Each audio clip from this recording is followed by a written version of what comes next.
FBI अफसर किसी भी हाल में मानने को तैयार नहीं थे। बोल तो वो राणा ने तेरी क्या मदद की? तू उसके बारे में क्या छिपा रहा है? बोल।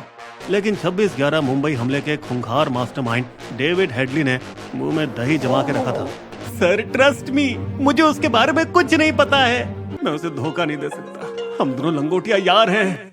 मिस्टर हेडली, मैं आखिरी बार बोल रहा हूँ, अगर फांसी से बचना है या इंडिया भेजे जाने से तो अपना मुंह खोल दे। अब हेडली की जान निकलने लगी थी। अगर इंडिया गया ना तो वहाँ मेरी कुत्तों जैसी हालत कर देंगे।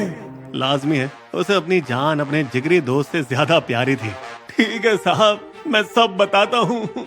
ये आदमी पैदा हुआ था दाऊद गिलानी के नाम से। वॉशिंगटन DC में एक पाकिस्तानी डिप्लोमेट बाप और अमेरिकन माँ की औलाद था, जो अपने मम्मी पापा के साथ पाकिस्तान चला गया, जहाँ उसने एडमिशन लिया हसन अब्दाल शहर के एक नामी और कट्टर मिलिट्री स्कूल में। और यहाँ उसकी मुलाकात हुई राणा से और दोनों बन गए जिगरी। लेकिन तकदीर का खेल कुछ और ही था। जब दाऊद अपनी बाली उम्र में था तो उसके मम्मी पापा का तलाक हो गया और उसकी अमेरिकन माँ उसे लेकर वापस US चली गई। वहीं दूसरी ओर राणा पाकिस्तान में रहा, यहाँ अपना स्कूल खत्म किया, फिर मेडिकल की पढ़ाई की और पाकिस्तान आर्मी मेडिकल कॉर्प्स में बन गया वो डॉक्टर साहब, जहाँ उसने ऊंचे मिलिट्री अफसरों से बढ़िया कनेक्शन बना लिए। 1996 में जब राणा को सेरेब्रल एल्डेमा नाम की जानलेवा बीमारी हो गई, जो अक्सर लोगों को ऊंचाई वाली जगहों पर रहने से हो जाती है, मगर बेरहम पाकिस्तान आर्मी ने उसे लंबी छुट्टी देने से मना कर दिया और मजबूरन उसे आर्मी की नौकरी बीच में ही छोड़नी पड़ी और अगले ही साल वो बीवी बच्चों को लेकर कनाडा शिफ्ट हो गया। राणा पर डेजर्टर यानी मुल्क का भगोड़ा होने का ठप्पा लग चुका था और अगर वो कभी पाकिस्तान लौटता तो सीधे जेल की हवा खानी पड़ती उसे, जिसकी उसे कभी जरूरत नहीं पड़ी, क्योंकि 2001 में उसने हासिल कर ली थी कनाडा की सिटीजनशिप और एक बार फिर वो बीवी बच्चों को लेकर शिफ्ट हो गया अमेरिका के शिकागो में। शिकागो में उसने एक धंधा खोला, इमिग्रेशन एजेंसी का, फर्स्ट वर्ल्ड इमिग्रेशन सर्विसेज। उसने साथ ही एक कसाई खाना भी शुरू कर लिया। अब यहाँ राणा काम में तो तरक्की पे तरक्की किए जा रहा था, पैसा ही पैसा था उसके पास, लेकिन उसकी लाइफ साइलेंट मोड में थी। ना कोई दोस्त, ना कोई पार्टी, ना ही कोई हल्ला गुल्ला। फिर एक दिन जब नमाज के बाद उसकी नजरें मिली अपने बचपन के यार से, दाऊद गिलानी उर्फ डेविड हेडली से, तो राणा की खुशी का ठिकाना न रहा। और उनकी दोस्ती सिर्फ चाय पकौड़े वाली नहीं थी, दोनों को एक खतरनाक चीज ने जोड़े रखा था, दिल और जहन में भारत के लिए गहरी नफरत। एक दिन मस्ती मस्ती में अचानक हेडली ने राणा के सामने अपने बड़े राज का खुलासा किया। डॉक्टर साहब, मैं ना कुछ साल पहले लश्कर तैयबा में शामिल हो चुका था। ISI ने मुझे एक प्रोजेक्ट भी सौंपा है। और फिर उसने राणा से मदद मांगी। भाईजान, आपसे एक हेल्प चाहिए। जब मैं इंडिया जाऊँ ना सर्विलेंस पे, तो क्या मैं आपकी इमिग्रेशन एजेंसी का कर्मचारी बन के जा सकता हूँ प्लीज? पहले तो राणा ने थोड़ा डरने का नाटक किया। भाई, मैं पचड़े में फंस सकता हूँ यार। लेकिन फिर हेडली ने अपना यहाँ ट्रम्प कार्ड फेंका। देख भाई, मैंने ना ISI के मेजर इकबाल से बात की है। अगर तू मेरी मदद करेगा ना तो मैं तेरा पाकिस्तानी आर्मी वाला भगोड़े का टैग हटवा सकता हूँ। बोल। ये सुन राणा का दिल धड़कने लगा, क्योंकि पाकिस्तान छोड़ने का उसे आज तक अफसोस था। लेकिन अब उसे जब अपने वतन की मिट्टी वापस छूने का मौका दिखने लगा तो राणा साहब पूरी तरह से तैयार हो गए। उन्होंने हेडली को मुंबई में अपने इमिग्रेशन एजेंसी का ऑफिशियल स्टाफ बना के मुंबई में फर्जी ब्रांच खोलने की इजाजत दे दी। वहीं दूसरी तरफ ISI के टॉप अफसर मेजर इकबाल ने हेडली को $25,000 थमाए इंडिया ट्रिप में काम आने के लिए। अब तक लोग उसे दाऊद गिलानी के नाम से जानते थे, मगर अब वक्त था भेस बदलने का और यही उसने अपना नाम डेविड हेडली रख लिया, अपनी अमेरिकन माँ के सरनेम हेडली का फायदा उठाते हुए, ताकि कोई शक न करे। वो अमेरिका, पाकिस्तान और इंडिया के बीच लगातार ट्रिप मारने लगा और राणा ने उसके इतने शातिर ढंग से फर्जी इमिग्रेशन डॉक्यूमेंट्स बनाए थे कि हेडली को भारत का 5 साल का बिजनेस वीजा तक मिल गया, जो आम तौर पर मिलना नामुमकिन होता है। और राणा वहीं शिकागो में बैठकर हेडली की फ्लाइट टिकट बुक कराता, मुंबई में रहने का इंतजाम करता। हर डिटेल पे उसकी पकड़ फुल टाइट थी। 2006 से 8 के बीच हेडली ने मुंबई के पूरे 7 दौरे किए और हर दौरे में उसने टारगेट की जगह की बारीकी से जांच की। जब भी हेडली इंडिया में होता, वो ISI से डायरेक्ट नहीं बल्कि हर मैसेज राणा के जरिए ही पहुंचाता। और अब यहाँ राणा ने भी अपने पाकिस्तानी भाइयों का भरोसा जीत लिया था। हर इंडिया ट्रिप के बाद हेडली सीधा पाकिस्तान जाता था अपने आकाओं को रिपोर्ट देने। लश्कर तैयबा से साजिद मीर और जकीउर रहमान लखवी और ISI मेजर इकबाल को। अब यहाँ राणा साहब साजिश में इतने गहरे उतर चुके थे कि हमले के सिर्फ 15 दिन पहले वे खुद इंडिया के चक्कर काटने आ गए बीवी के साथ, जिससे उनकी फैमिली मैन की इमेज बनी रहे और किसी को शक न हो। वो 9 दिन इंडिया के कई शहर घुमा इमिग्रेशन क्लाइंट से मिलने के बहाने, और उसका असली मकसद था अगले हमले के लिए टारगेट तलाशना। वो 20 नवंबर को फिर मुंबई लौटा, हमले से सिर्फ 6 दिन पहले, सारे इंतजाम क्रॉस चेक करने के लिए और हर ढीली कड़ी को कसने। राणा ने पवई के रेनेसा होटल में चेक इन किया और अपने जान पहचान के लोकल बंदों के साथ मीटिंग की, जो असल में स्लीपर सेल थे, जिन्होंने राणा को उन जगहों का पूरा कच्चा चिट्ठा दे दिया जहां एक हफ्ते बाद 26 नवंबर को हमला होने वाला था।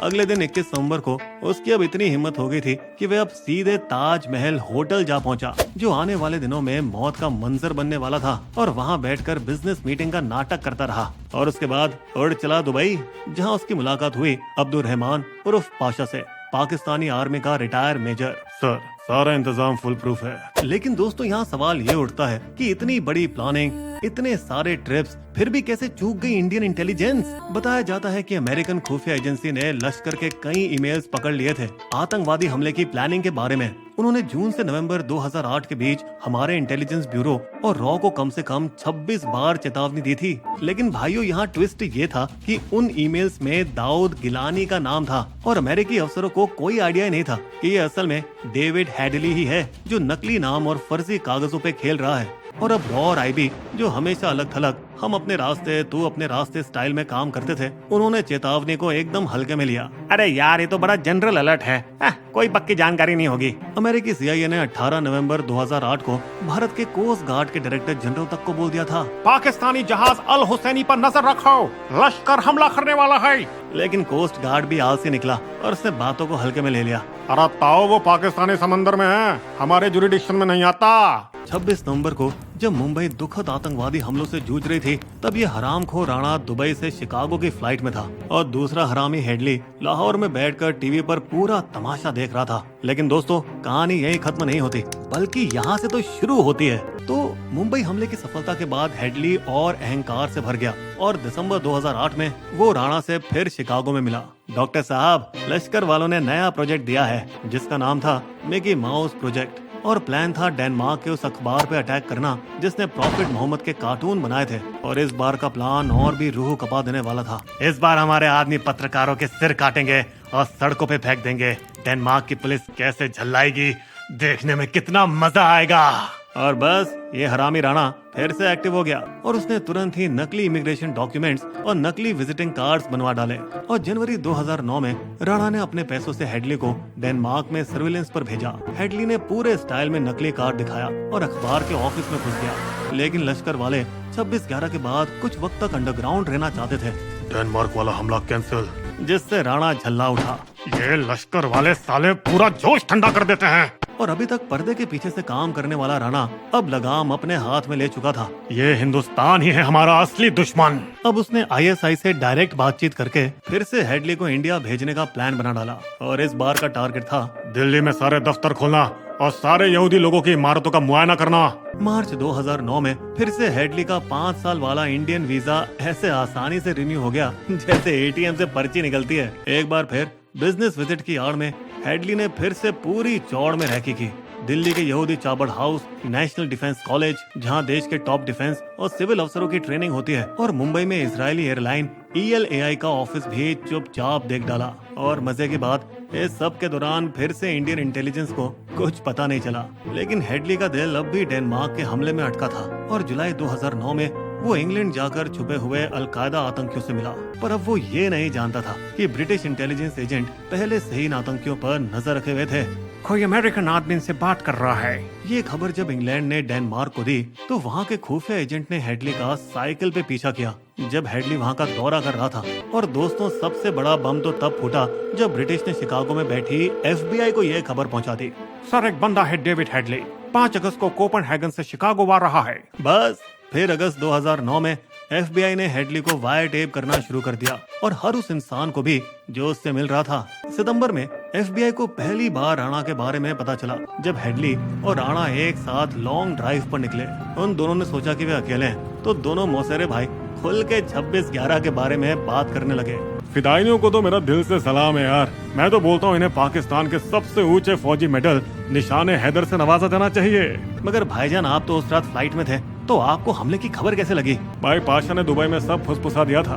बस यही FBI का अब तक का सबसे बड़ा सुराग था, इन दोनों के मुंबई हमले में हाथ होने का। हालांकि 3 महीने लगे जब हेडली ने शिकागो से फिलाडेल्फिया के लिए उड़ान भरी थी, तब एफबीआई ने उसे झपट कर गिरफ्तार कर लिया और 15 दिन बाद एफबीआई की जॉइंट टेररिज्म टास्क फोर्स धड़धड़ाते हुए राणा के घर घुसी और हेडली के इस आतंकी यार को भी दबोच लिया। मुंबई हमले और डेनमार्क के अखबार पर अटैक की पूरी प्लानिंग में हेडली की मदद करने के आरोप पर। यही नहीं, उसी दिन 100 एफबीआई एजेंटों ने छापा मारा राणा के इमिग्रेशन ऑफिस और हलाल कसाई खाने पर। जैसे जैसे जांच आगे बढ़ने लगी, हेडली पर मुंबई हमले और डेनमार्क साजिश दोनों के लिए केस दर्ज हो गए। लेकिन इन सब के बावजूद भी शातिर हेडली फांसी के फंदे और भारत भेजे जाने से बच निकला, क्योंकि शाणे ने 12 गुनाहों के आरोप कबूल कर लिए थे और इस मामले में वो अमेरिकियों का सहयोग करने के लिए भी राजी हो गया था।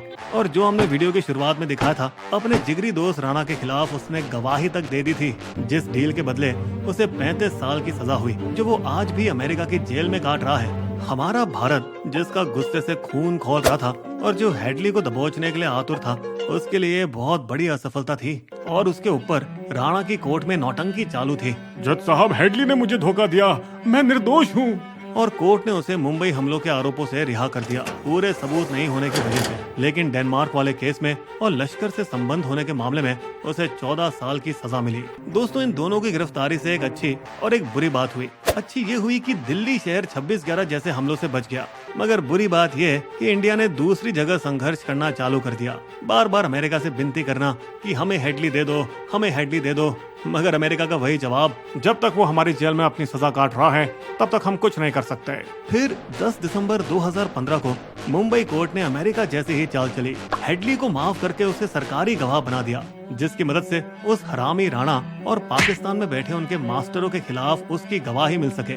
और फिर 8 फरवरी 2016 को सीधे अमेरिका की जेल से वीडियो कॉन्फ्रेंस के जरिए हेडली ने बॉम्बे हाई कोर्ट को गवाही दी और बग डाले उसने सारे राज एक हफ्ते की चली गवाही में, कि कैसे वो लश्कर में ट्रेन हुआ, हाफिज सईद से मुलाकात, नाम बदलने की कहानी, इंडिया में रह की मिशन, लश्कर और आईएसआई के असली बॉस 26/11 से पहले भारत पर हमले की 2 नाकामयाब कोशिशें, और सबसे जरूरी अपने बेस्ट फ्रेंड राणा की असली औकात बताना। अब जून 2020 में राणा साहब को कोविड हो गया, तो अमेरिका ने उस शाणे पर दया दिखाई और जेल से रिहा कर दिया। बस फिर क्या, हेडली की गवाही के साथ भारत कूद पड़ा और राणा को यहाँ लाने की कोशिशें फिर से शुरू कर दी। अब राणा को भी यहाँ डर सताने लगा और उसने झट से यूएस कोर्ट में अपील की। जज साहब, मैं तो अमेरिका में इन आरोपों से बरी हो चुका हूँ, तो फिर इंडिया में मेरे इन आरोपों पर फिर से मुकदमा क्यों हो रहा है? लेकिन 2023 में कोर्ट ने उसकी अपील ठुकरा दी।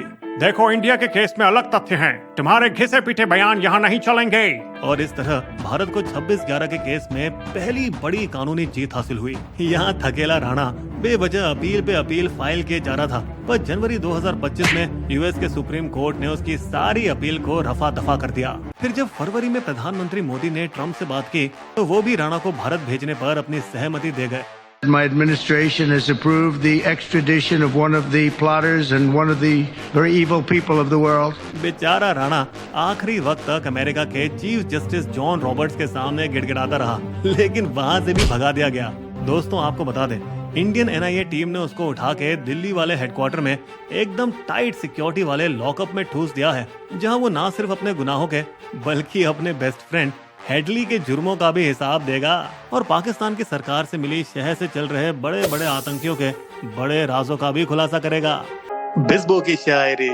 26/11 का अपराधी राणा आया हाथ, धीरे धीरे सब उगलेगा आकाओं के राज। बड़े पेचीदा और लंबे थे ये कानूनी ढंग, पर आकाओं के आगे हम ही जीतेंगे सब जंग।